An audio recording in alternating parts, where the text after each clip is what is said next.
Day 5. Final destination. Jagat. Final altitude 1,450 meters. Total time on the trails 6.5 hours.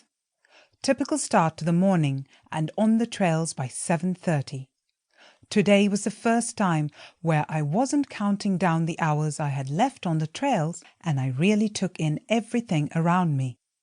The trails were hilly today, as they were yesterday, but unlike yesterday, there were built-in stairs, so the inclines didn't seem so steep. Yesterday we had a lot of inclines, where we had to trek up a gravel hill.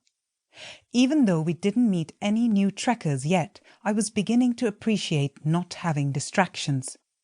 I was able to consider thoughtfully about what I really wanted and valued.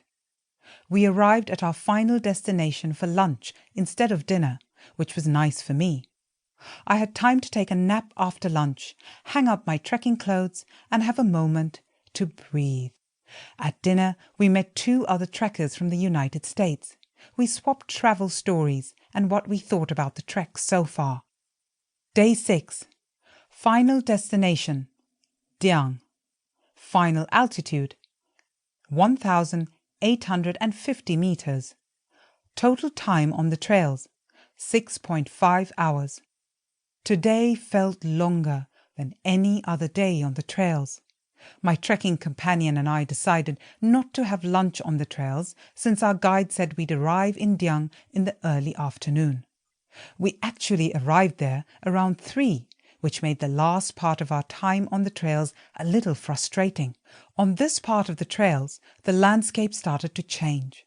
We began to see less green and luscious plants and more burly-looking trees. We crossed even more suspension bridges and donkeys on the trail today. We had to move over for them numerous times. Today was also the first day I saw more people on trails, and I had the option to talk to others. At the tea house, we met a big group of German trekkers, a couple from England, and saw the couple from the United States. After I ate lunch and cleaned up, I sat in the dining area before dinner, since it was warmer there, and hoped I could meet and talk with other trekkers. Day 7. Final destination. Namrung. Final altitude 2,500 meters. Total time on the trails 7 hours. The trails were busy and crowded today because of the group of 20 Germans, especially in the morning since everyone left at the same time. Like a cross-country or track race, the crowds of people began to thin out after the first hour, and the trails became more pleasant for me. What annoyed me was the number of people who took pictures of the Nepali kids without permission or gave them candy. I felt it was inappropriate and violated the culture. The hills today were a mix between going straight up or curving hills, so I didn't feel the elevation change as much. I saw more cows than donkeys today, which made walking on the trails easier. I didn't have to move to the side for a line of donkeys. Today was also the day that my knees and balls of the feet started to feel sore from going up and down so many hills.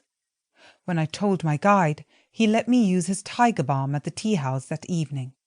At the tea house, my trekking companion and I hung out in the dining area and journaled together. When she went to take a nap in our room, I began talking to the English couple I met last night until dinner time. The English couple was well-travelled, and each of them also travelled solo before meeting. They told me about travelling to South America together and again with their kids. They commended me for travelling the world alone and couldn't believe I wasn't done just yet. After dinner, I was really happy that I was able to speak with other trekkers, and this was the type of experience I was hoping to have.